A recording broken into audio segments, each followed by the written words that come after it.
안녕하세요. 송은섭입니다. 기도와 응원해 주신 분께 감사합니다. 본 영상 설교는 새가족교회 주일 설교 메시지입니다. 교회 성도님들과 신앙생활의 새가족을 위한 쉬운 메시지를 전합니다. 계속해서 빌립보서를 중심으로 하나님 나라 복음의 메시지를 전하고 있습니다.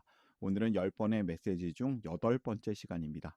오늘 함께 읽을 하나님의 말씀은 빌립보서 3장 12절에서 21절까지이며 설교 제목은 왜 달려야 합니까? 입니다. 오늘 설교에 대한 궁금함, 기대감을 가지고 메시지로 함께 들어가 보겠습니다. 먼저 같이 성경을 읽어볼까요? 아랫줄 세번역 성경 빌립보서 3장 14절입니다. 같이 읽겠습니다. 그리스도 예수 안에서 하나님께서 위로부터 부르신 그 부르심의 상을 받으려고 목표점을 바라보고 달려가고 있습니다. 오늘 설교 제목 왜 달려야 합니까? 달리기의 효능에 관해서 이야기하려는 게 아닙니다. 오늘 사도 바울의 이야기인데요. 여러분은 지금 무엇을 향해 달려가고 계십니까? 학생은 좋은 성적을 향해 달립니다. 직장인은 승진을, 성과를 향해 달립니다. 사업가는 성공을 향해 달리고요. 부모는 자녀의 미래를 위해 달린다고 하지요. 우리는 모두 무언가를 향해 달려가는 인생을 살고 있습니다. 그런데 가끔 이런 생각이 들지 않습니까? 이렇게 열심히 사는 이유가 무엇일까? 계속 달려야 하는 이유가 무엇일까? 나는 지금 올바른 방향으로 달리고 있는 것일까? 오늘 성경 말씀에서 바울은 자신의 인생을 한 명의 육상 선수처럼 비유합니다. 그는 그런데 감옥에 갇혀 있습니다. 나이도 적지 않습니다. 복음을 위해 평생을 헌신했습니다. 그런데도 그는 이렇게 말하고 있습니다. 나는 목표점을 향하여 달려갑니다. 이 놀라운 사실은 바울이 여전히 달리고 있다는 것입니다. 오늘 이야기가 우리에게 물어보는 것 같습니다. 왜 달려야 합니까? 오늘 메시지를 통해 이러한 세 가지 이유를 함께 살펴보기를 원합니다. 오늘 설교를 위해서 세 가지 질문을 준비했습니다. 쉬운 질문이며 답도 쉽습니다. 하나씩 살펴볼까요? 첫 번째 질문, 바울이 달리는 이유는 무엇인가? 12절 말씀 읽겠습니다. 나는 이것을 이미 얻은 것도 아니며 이미 목표점에 다다른 것도 아닙니다. 그리스도 예수께서 나를 사로잡으셨으므로 나는 그것을 붙들려고 쫓아가고 있습니다.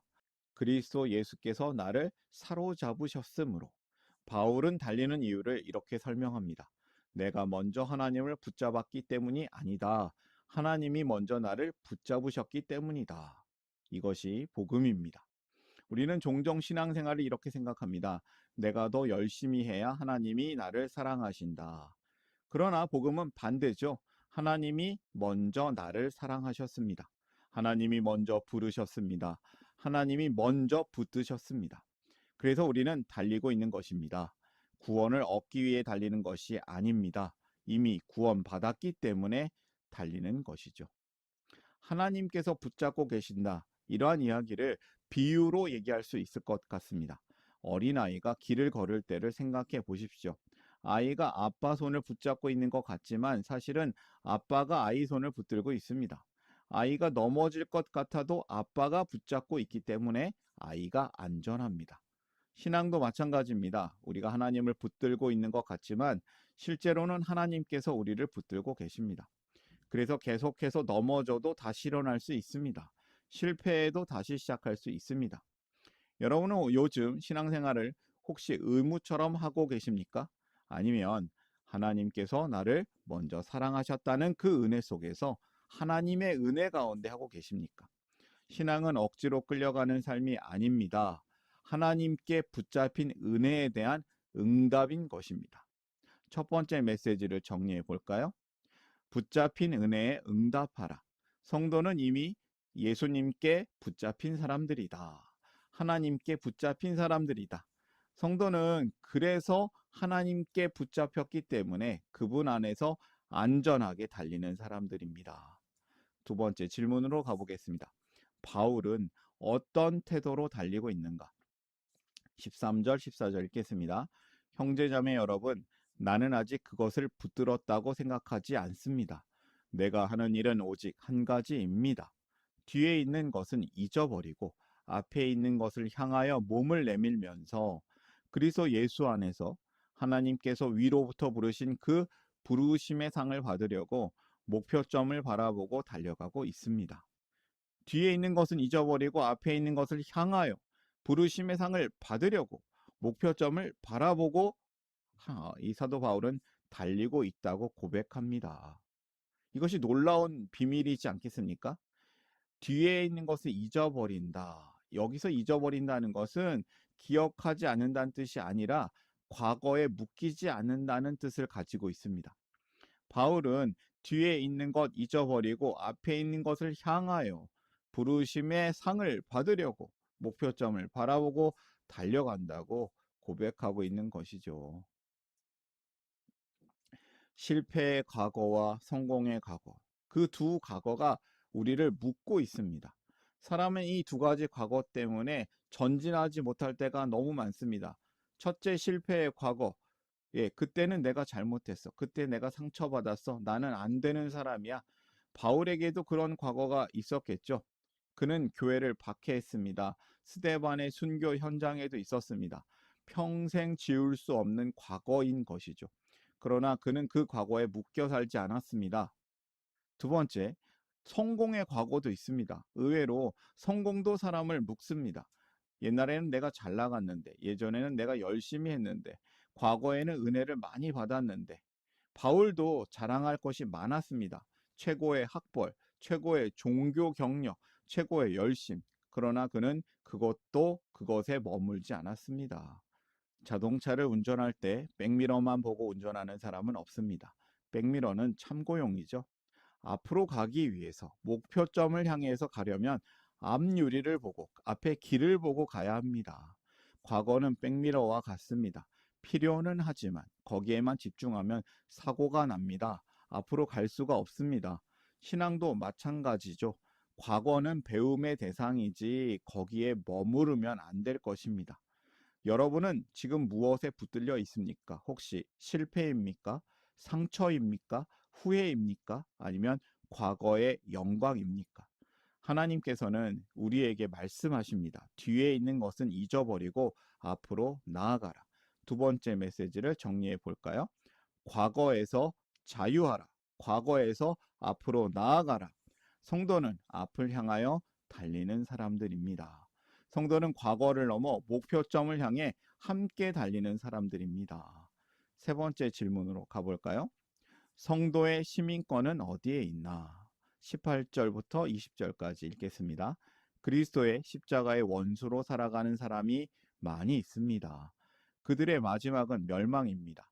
그들은 배를 자기네의 하나님으로 삼고 자기네의 수치를 영광으로 삼고 땅의 것만을 생각합니다. 그러나 우리의 시민권은 하늘에 있습니다. 그곳으로부터 우리는 구주로 오실 주 예수 그리스도를 기다리고 있습니다. 바울은 성도의 시민권이 하늘에 있다고 말합니다. 이 빌립보는 로마의 식민 도시였습니다. 사람들은 로마 시민권을 자랑했었죠. 시민권은 특권이었습니다. 신분이었습니다. 자부심이었습니다. 그런데 바울은 말합니다. 너희의 진짜 시민권은 로마가 아니라 하늘에 있다. 이 말씀은 빌립보 교회 사람들에게 매우 강력한 메시지가 되었습니다. 그리스도인은 이 세상에서 살아가지만 세상에 속한 사람이 아니라 세상 속에 살지만 하나님 나라 백성으로 살아야 된다는 것이죠. 우리는 돈을 벌고는 있지만 돈이 목적이 돼서는 안 됩니다.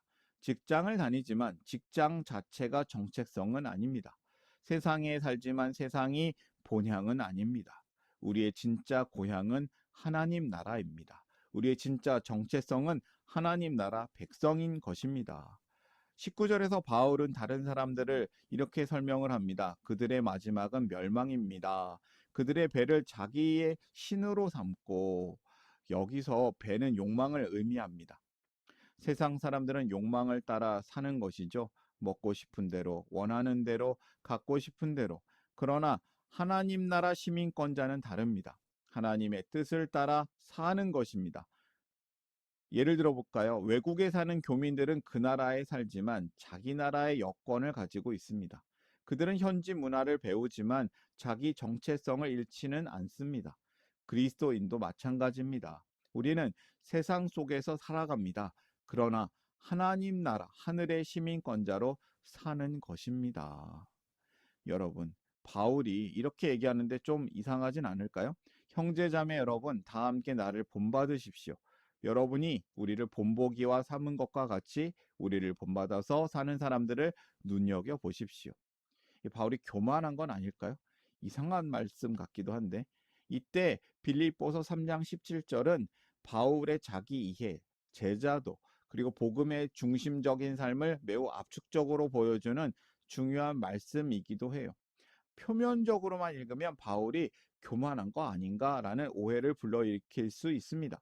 그러나 문맥과 원문을 살펴보면 전혀 다른 의미가 드러나고 있는 것이죠. 바울은 여러 곳에서도 비슷한 말을 했습니다. 고린도전서 11장 1절에서도 내가 그리스도를 본받는 자가 된 것 같이 너희는 나를 본받으라 라고 했습니다. 이걸 자세히 보니까 바울의 논리는 내가 그리스도를 따라가는 방식을 너희는 본받으라. 바울의 나를 본받으라는 말은 그러니까 내가 진짜 무조건 옳으니까, 내가 대단하니까 나를 우상으로 삼으라라는 말이 아니라 내가 그리스도를 향해 달려가는 모습을 통해 너희도 그리스도를 배우라, 그리스도를 따라가라라는 뜻을 가지고 있습니다.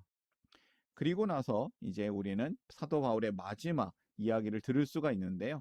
그분은 만물을 복종시킬 수 있는 권능으로 우리의 비천한 몸을 변화시키셔서 자기의 영광스러운 몸과 같은 모습이 되게 하실 것입니다. 하나님 나라에 대한 소망을 말합니다. 지금 우리의 몸은 연약합니다. 병들기도 합니다. 늙어갑니다. 결국 죽습니다. 예수님께서 다시 오실 때 우리의 몸도 영광스럽게 변화될 것을 얘기합니다. 이것이 우리의 소망입니다. 그래서 우리는 달릴 수 있는 겁니다. 우리는 하늘 소망으로 달리는 것이죠. 달리는 우리에게는 하나님 나라에 대한 소망이 있습니다.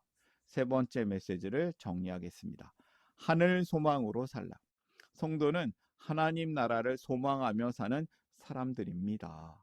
성도는 하나님 나라를 소망하며 하늘을 향해 함께 달리는 사람들입니다. 오늘 메시지를 정리하면서 저는 더하는 질문을 드려보겠습니다. 이 질문을 통해 혼자 생각하면서 정리해도 참 좋습니다. 그런데 두세 사람이 함께 나누면 더욱 좋은 질문이에요. 함께 읽어볼까요? 내가 하나님을 붙잡고 있다는 생각보다 하나님께서 먼저 나를 붙잡고 계시다는 사실이 삶에 어떤 위로와 힘을 주는가? 두 번째, 바울은 뒤에 있는 것은 잊어버리고 앞에 있는 것을 향하여 몸을 내밀면서 산다라고 고백합니다. 지금 내 삶에서 앞으로 나아가는 것을 방해하는 과거가 있다면 무엇인가? 세 번째, 바울은 우리의 시민권은 하늘에 있습니다 라고 말한다. 하늘 시민권자로 살아간다는 것은 오늘 나의 일상, 가정, 직장, 학교, 인간관계 등 속에서 어떤 모습으로 나타날 수 있는가? 이제 오늘의 메시지를 세 가지로 한번 정리해 보겠습니다. 첫 번째, 붙잡힌 은혜에 응답하라. 성도는 이미 예수님께 붙잡힌 사람들입니다. 두 번째, 과거에서 자유하라. 성도는 앞을 향하여 달리는 사람들입니다. 세 번째, 하늘 소망으로 살라. 성도는 하나님 나라를 소망하며 사는 사람들입니다. 이것이 왜 달려야 합니까?에 대한 대답이 될 수 있겠습니다. 오늘의 메시지를 마음에 담고 삶으로 결단하면서 함께 기도하기를 원합니다. 기도하겠습니다. 당신의 선한 일을 위하여 우리를 작품되게 하시고 새로운 가족 되게 하시고 새로운 삶을 살게 하시네. 하늘에 계신 사랑의 하나님 우리 아버지, 오늘 말씀을 통하여 우리를 붙잡아 주신 은혜를 깊이 생각하게 하시니 감사드립니다. 우리가 세상의 성공과 인정이 아니라 예수님을 따르는 삶으로 하나님께 영광 돌리기를 원합니다. 하나님 나라가 우리 가운데 임하게 하시고 우리의 마음이 땅의 것에만 머물지 않고 하늘 소망을 바라보며 살아가기를 기도합니다. 아버지의 뜻이 하늘에서 이루어진 것 같이 우리의 삶터에서도 이루어지게 하소서. 매일 살아갈 힘과 용기를 주시기를 기도합니다. 우리가 과거의 실패와 상처, 후회와 죄책감에 묶여 살았던 것을 용서하여 주시고, 또한 과거의 성공과 자랑에 머물러 안주했던 모습도 용서하여 주시기를 기도합니다. 주님께서 용서하신 것처럼 우리도 자신과 다른 사람을 용서하며 살아가게 하시고, 함께 믿음의 길을 걸어가는 참된 공동체가 되기를 소망합니다. 우리를 세상의 욕망에 사로잡히지 않게 하소서. 우리의 시민권이 하늘에 있음을 믿고 예수 그리스도께서 다시 오실 그날을 소망하며 오늘도 충성되게 살기를 원합니다. 모든 나라와 권세와 영광이 영원히 아버지의 것입니다. 예수 그리스도의 이름으로 기도드립니다. 아멘. 하나님 나라 여기 있네. 하나님 나라 함께 사네. 예수님 노래합니다. 예수님 찬양합니다.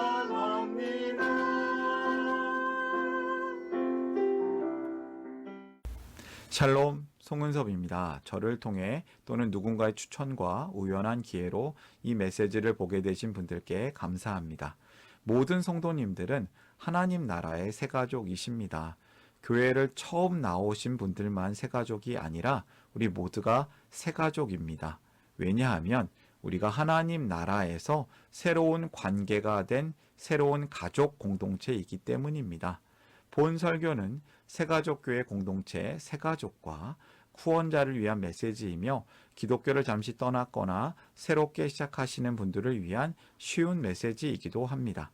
혹시 새가족교회의 가족, 새가족 또는 후원자가 되기를 원하시는 분들은 이메일로 카카오톡 아이디로 연락을 주시면 감사하겠습니다. 오늘의 메시지 하나님의 은혜가 넘치시기를 바랍니다. 사랑합니다. 축복합니다.